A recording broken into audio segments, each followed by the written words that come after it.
What if I told you that the Great Migration was one of the largest refugee movements in U.S. history?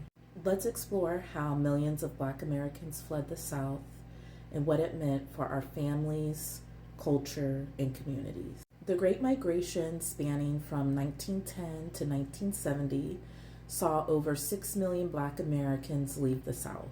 This migration wasn't just about seeking opportunity, it was about survival. My own grandparents fled Georgia in the early 1950s, escaping the violence of Jim Crow, lynch mobs, and the crushing economic oppression of sharecropping.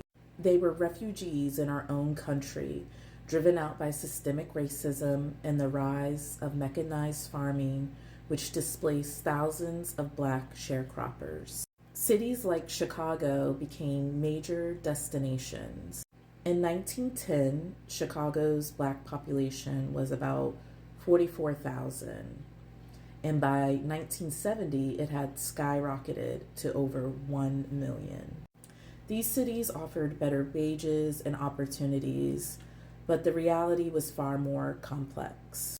Black migrants faced housing discrimination through redlining, job discrimination, and racial violence, which created new challenges in their search for freedom.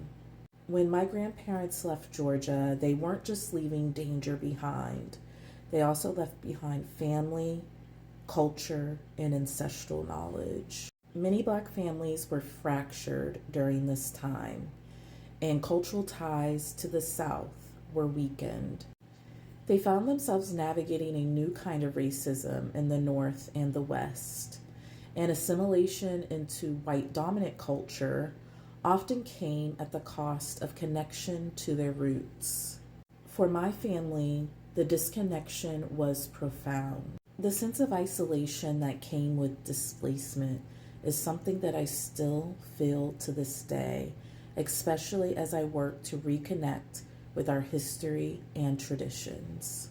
The Great Migration reshaped Black America, creating cultural hubs like Chicago, Detroit, and New York, but it also left scars.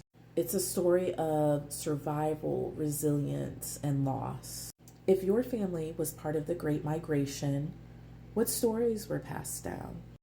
We should honor the courage of those Black migrants while also exploring how do we reconnect with what was lost.